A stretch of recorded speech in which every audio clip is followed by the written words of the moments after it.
ngibingelele impela ke Maguma malomhlaba wona wonke umuntu ofinyela nje esigabeni sokuthi abuke lolu hlelo la ekhaya kuNdaba Yesintu TV. Kusawumila ke ukukhulu bonga abantu abamaziyo nje ngokwezigaba ehlukahlukene, kodwa nje kumqoka abantu abangazi ngako ikona lokuba umlaphi wendabuko othanda izingane zakhe ngokwehlukahlukana impela Maguma malomhlaba. Namhlanje ke ngisaniphathele lapha udaba lalo uphondo lomcebo, lapho khona engahlulela khona noma lapho khona engichazela abantu noma khona engidalula kabanzi ukuthi lapha ngespecial umhla ka3 lolu phondo lolu nale ndoda lena sengichazile ngayo umkhanyisa ukuthi umkhanyisa uyena lapha oyobe ebhekene nendaba yesithwalo kwalabo abafuna amandla angokungale. Lapho khona siyobe simkhipha ngo15,000 isithwalo sakhe, ebese masufikile lapha ekhaya kunendawo eseduze lapha khona sikwazi ukuthi sikuthole lento ebizwa ngemvu, isilwane lesi sikwazi ukusebenzisa ukuthi sikuthwalise ngayo le ndoda lena umkhanyisa. Ebese lapha kube yile ndoda lena ekuthiwa uphondo lomcebo. Mina ngiye ngilibize ngesalukazi sendoda, kodwa ngikhuluma kakhulu ngegama layo, ngifuna ukukhuluma ngomsebenzi wayo nangegalelo layo. Mina engilaziyo engilibonile kubantu abasizakele la ekhaya njengenyanga esiza abantu la ekhaya. Osokusho ukuthi ke lapha isigaba sokuqala esizobe sisiza ngalo noma esizobe sisiza ngaso ngespecial ngomhla ka3 ka-October, kwabantu abathi bona izinto zabo zivalekile, kwabantu abathi bona bafuna ukubona inhlanhla, abafuna ukubona izinto zabo zivuleka ngalo kokuthi azagqatshwe, ngalo kokuthi kuze kutholakala into eziningi.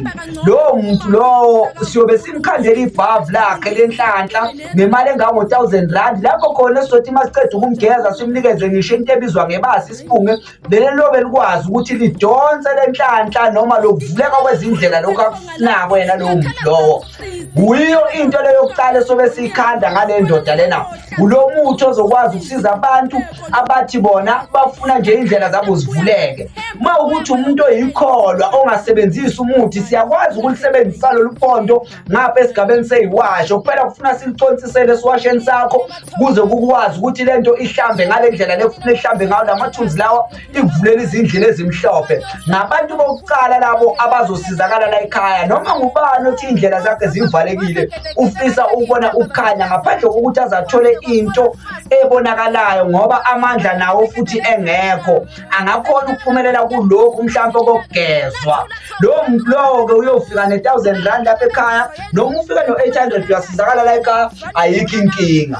Ebese kube isigaba sesibili, kube khona lo ozothi yena uzothatha iy'nhlanga zophondo lomcebo. Lo muntu la ekhaya uzogezwa agqunyiswe, ebese-ke futhi unikezwa izinhlanga ezichumana nalolu phondo ukuthi lamandla alolu phondo ngalesikhathi lisebenza la ekhaya likwazi ukuthi lisebenze nakuwe, ngalela sikhathi lidonsa izinto la ekhaya lizodonsa izinto nakuwe. Ebese-ke lapho kuba isigaba sokuthi sikunikeza izimpande lezogquma ngazo, uphinde ugeze ngazo, uphinde uphalaze ngazo. Ebese kufika esigabeni sokuthi kunalento oyishisayo eyibaso lakhona elibhekene nayo le ndoda lena eyiphondo lomdonso noma iphondo lomcebo. La ngikhuluma ngayo indoda lena ugudla behleli, kodwa-ke angifuni ukukhuluma ngayo leyo nto kakhulu ekuyiligama layo, kodwa ngifuna ukuzinza kakhulu noma ngijule kakhulu ngegalelo layo nangemsebenzi yayo. Ekusho ukuthi lapha umuntu osuke ezofuna izinhlanga lapha ezihambisana nale ndoda uyobe ephethe imali engango-3,000. Ngicale futhi ngibekise ngilungise wonke umuntu kusukela kulogezwayo kuze kuyofika ekugcineni. Wonke umuntu ufika nebhodlela likagologo elibovu nebhodlela likagologo elimhlophe, ebese ufika namakhandlela amabili eliyelo nelimhlophe. Yinto enjalo nje la ekhaya kuze ugcine usizakele ngalolu suku lespecial.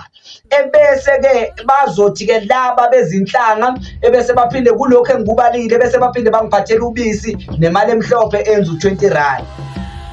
Ebese-ke manje njengoba sisakhuluma ngaso lesi sigaba sabantu laba abeze ngezinhlanga bayobe basizakala ngale ndlela engichaza ngayo ukuthi uyobe ethola ibhavu, ethole isigqumo, ebese uthola izimpande kanye nezinhlanga kanye nesibunge lesazoshisa esibhekene naso lo msebenzi wokuthi imsondezele ingcebo nokuthi imvulele izindlela zakhe. Mina lapha ngikhuluma ngento ewuqiniso ewufakazi abantu abayaziyo kuze kube manje. Namhlanje lapha ekhaya bazoyibona i-channel lapha ekhaya akaze yaba ne-comment elibheda, akaze yaba ne-dislike kuze kube namhlanje, ngoba umkhulu usebenza ngendlela okuyiyona futhi into mangayazi ngizosho ukuthi angiyazi. Ebese-ke singena esigabeni sabantu laba besithatha abathi bona bazothatha isiphakamo. Nkosi yami. Salophondo lomcebo. Isiphakamo-ke sophondo lomcebo ufika la ekhaya ungiphathele kulokho ebese ngikubalile.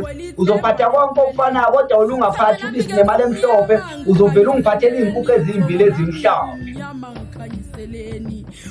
Ebese umsebenzi wakho uyenzeka ngoba lapho sizokunikeza into ozohamba nayo ekhaya ozokwazi ukuthi uyikhulumise uyithume ngendlela le wena ofuna isebenze ngayo. Kodwa lapho angifuni ukugxila kakhulu ngoba umkhulumile ngento eyemigomo la ekhaya ngoba uma ukhuluma into eyinjulu abantu bayafunda bathwase bese baphinda bayakhuluma labana bakhuluma amabhongo bese ngathi lento bayazi kanti abayazi. Kubalulekile ukuthi isiphiwo sami nalento enginikwa ngabantu abadala ngiyivikele ngaso sonke isikhathi. Esokusho ukuthi-ke labo bayofika lapha ekhaya baphethe imali engango-8,000 ngoba uyosuke uhamba nento ewumfanekiso wento kanjena igona, kodwa leli gona leli liyobe libhekene nomsebenzi othize. Lo okuwona lo suxhumanisa naleli phondo leli kodwa kuphela ngoba sikunikeza amandla hafu kwalensizwa leli ukuze ukwazi uyosebenza ngale ndlela ofuna ngayo bese uyabuza ulanda uphondo uma usunamandla ngoba lento 3 months usuke usumkhulu kakhulu. Ngikhuluma ngengcabo, ngikhuluma ngesigezo, ngikhuluma ngawo konke ngoba lana kunamafutha esadawana njengoba ngangishilo ecaleni. Lapha kunamafutha esadawana, isadawana ukugeza umuntu nje ngayo ngamanzi ngisho ungafakanga muthi. Umuntu othi uyena uyikholwa ukumchothisela nje leyo nto kumanzi asifuni nje noma ufaka amanzi omfula kuba nzima kakhulu-ke uma usufaka amanzi omfula noma empopho noma olwandle. Kuba-ke lapho inkinga kakhulu ngoba loyo muntu into yakho kube kuvele ngathi uthwele kanti akathwelanga. Inhlanhla ivele igqume okwexoxo. Abantu ababuye bagumamana umhlaba bezolanda into yokuphila eqiniso bazobuya babofakazi abangasizakalanga mina bazobuya bakomplene la ekhaya njengoba kungakaze kube khona umuntu oke wakomplena la ekhaya mina ngento engimsiza ngayo ngoba nginayo into edla abantu, mina nginayo into ebulala abantu, into enginayo into yokuphilisa abantu, into engiyaziyo umuthi othi thi olapha umuntu. Inkinga asuke eze ngayo la ekhaya engikushoyo kubantu ukuthi laba-ke beze no-8,000 laba bathatha isiphakamo esegona elikanje ebese bangiphathela iy'nkukhu ezimbili, ibhodlela logologela elimhlophe, ibhodlela logologela elibovu, ebese beza namakhandlela amabili, elibovu elimhlophe neliyelo. Lowo muntu uyasizakala la ekhaya bese uphatha imali engango-8,000.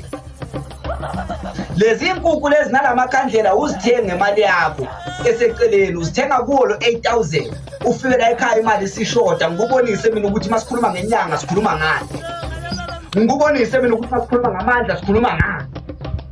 Hayi lento yokuloku ugcwala o-YouTube lana, mina nginaso isikhathi so-YouTube isikhathi esiningi ngoba ngihlezi ngibhizi ngabantu and isikhathi sami futhi ngihlezi ngibanika abantu, ngihlezi ngiyibeka into yami enhliziyweni ukuthi ngasoke isikhathi umuntu ongena la ekhaya kaphuma phela ngoba ngifuna ukubona igama labantu abadala. Kwakudala kazi umuntu wawona akekho umuntu oke walapha umuntu wasekhaya wakhala engimaziyo mina. Ngenzeka bakhona mina engingabazi kodwa soloko mina lo msebenzi uphethwe mina akekho umuntu oke wakhala la ekhaya. Uma khona uzosiveza, uma khona nje uzosiveza. Ebese lapha kube isigaba sokugcina-ke salapha bathi bona bayathwala. Lo ozolanda amandla wokuthwala la ekhaya kulesi sigaba sophondo lomcebo umuntu osolanda uphondo olufana nalolu. Kodwa lowo muntu ozothwala ozolanda uphondo olufana nalolu ulona esizobe simkhandela lento ngo-15,000 naye. Ngoba isigaba sale ndoda lena uphondo lomcebo nalesigaba sale ndoda lena umkhanyisa kuyinto eyodwa. Ukudla behlezi nomkhanyiza yinto eyodwa. Phela kuhluka isandla, phela kuhluka ukukhanda, kuhluke namandla nangendlela abayenza ngawo, kodwa kukhona nje ukuthi amandla akakulingene ngoba kushesha ngokufana kuwona wonke umuntu. Osokusho ukuthi lapha-ke mase sikhuluma ngayo lapho ukudla behlezi lo osuzothola ngayo kofuna ukuthi lowo muntu lowo ngaphambi kokuthi afike la ekhaya ngomhla ka-30 adiphozithi imali engango-5,000 rand. Lokho ngikusho manje balazwi ngoba kufuna simthenge lolwakho uphondo, simthenge lakhe amabhaya azothunga leli phondo kubuye kube ubuhlalo kube yilo yonke lento ezosebenza lapha kahle. Umuthi asiwubali ngoba umuthi wala ekhaya, kodwa kunezinto ekufanele siyithenge. Uphondo lolu mina ngiyalithenga, ngiyena umuntu mina ophiwayo, yonke into la ekhaya iyathenga. uyabona. So osekusho ukuthi lapho umuntu othwalayo uyongifikela-ke nokuthi-ke ngaphambi kokuthi afikela ekhaya ngomhla ka-3 uyothumela imali engango-5,000 sikuthengele lokho okudingakalayo, silungise into yakhe, akunikeze igama nesibongo nanokuthi uyofika ngaluphi usuku.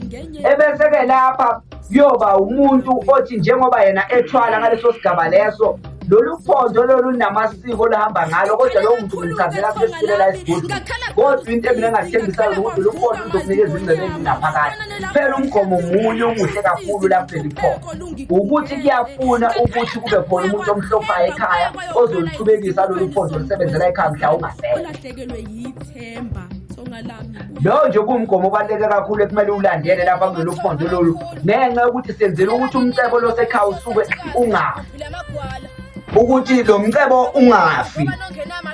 Fanele uhloko yedwa lapha ekhaya uzochubeka lolu siko, naye futhi bowumnika lolu siko uphinde umchazele ukuthi nako ufuna khetha omunye ozoluchubeka kuze imndeni wakho kuze kuyoshona amalanga, lakuthi umhlaba uyaphela, kuze kube yilelo langa la khona nihlupheka khona, ngoba phela lapho nisuke sengekho emhlabeni. Kodwa uma nisala emhlabeni nisazobusa kuye phambili, ngoba lapha kunamandla anzima kabi, lapha kunamandla anzima kabi. Lowo muntu lowo-ke osuke ethwala lapha naye simnikeza-ke ngo-15,000 oyofika nemvu, leyo mvu leyo yoyithenga ngayo leyo 15,000, hhayi ngoba sesisuke sifuna imali engaphezulu. La ekhaya inkinga ayikho ngemali, inkinga iwukuthi izinto ey'ningi esizithola ngemali sesenzela ukuthi sikwazi ukuthola ezinye sisiza abanye abantu abazayo futhi la ekhaya ngawo lo mhla ka-3 noma ngokuya phambili kwalokho. Kodwa-ke lapha lowo muntu othwalayo uyofika la ekhaya ezophatha imvu, noma sizoyithenga seke la ngoba sikhona indawo lapha thina esithenga kuyona izimvu eseduze. Ebese lowo muntu ongiphathela amabhodlela kagologo awu-4, uyophatha amabili awu-2, uyophatha amabili awu-2 amhlophe, aphathe amabili futhi abomvu, amabhodlela kagologo. Bese ungiphathela amakhandlela awu-4, amabili amhlophe amabili ayelo. Ebese usondela lapha ekhaya, akaphathi imali emhlophe, akaphathi ibisi, uyophatha imvu nje kuphela nalokho engikubalile. Ebese uphatha imali le esukisele from lo 15,000 asuke sethenge ngawo imvu. Kodwa u-15,000 uyobeka la phansi ekhaya uphelele, ebese thina siyakhipha leyo siyokuthengela imvu. Kuba ngaleyo ndlela leyo uma sesikhanda lesi sithwalo lesi, le nto le eyispecial iyocala ngomhla ka-3 October iziyophela le cishe ngasekupheleni kwenyanga. Kodwa kulabo abathwalayo ngiyacela ukuthi beze ekuqaleni kwespecial, ngenxa yokuthi lapha kunamalanga amakhehla athi awasafuna ukusebenza ngawo ngokwespecial ngoba le nduku ibiza kakhulu kanti inamandla kakhulu. So lapha mina ngikhuluma ngezinduku ezikwazi ukuvikela umndeni ziwukhulise from scratch, ziwususe from zero to hero, ziwususe from nothing to riches. Angikhulumi ngento mina engasuwufakazi ngayo, bayazi abantu abangaziyo mina, bayazi abantu abafika la ekhaya. Ngisho ngibona mina indlela nje engingayo, nawe uyabona ukuthi imali la ekhaya ikhona, hhayi ngoba mhlampe siyincenga noma hhayi kanjani ngoba sithenga abantu. Mina ngifuna ukusiza abantu ngokweqiniso, ngoba i-South Africa bafowethu igcwele iy'nyanga zamacola. Abaningi abantu abafika la ekhaya bakhala ngey'nyanga ey'dumele ey'vela la ebalazweni, kodwa lokho angikho kubona. Mina into enguyona ile special. Abantu ababuye emaguma amanamhlaba, ngiyathembisa mina lapha ngegama likaNkulunkulu umdali wezulu nomhlaba, uNkulunkulu okhokho omkhulu amathamba ayingcwele bangifile endulo mina, uNkulunkulu onomuhoyino nomkhubulane wezilo zonke zohlanga. Bayobuya la abantu abafuna ukuphila, bayosondela abantu abafuna ukuba ufakazi phezu kweqiniso la ekhaya eliwuvele liwufakazi ngokwalo.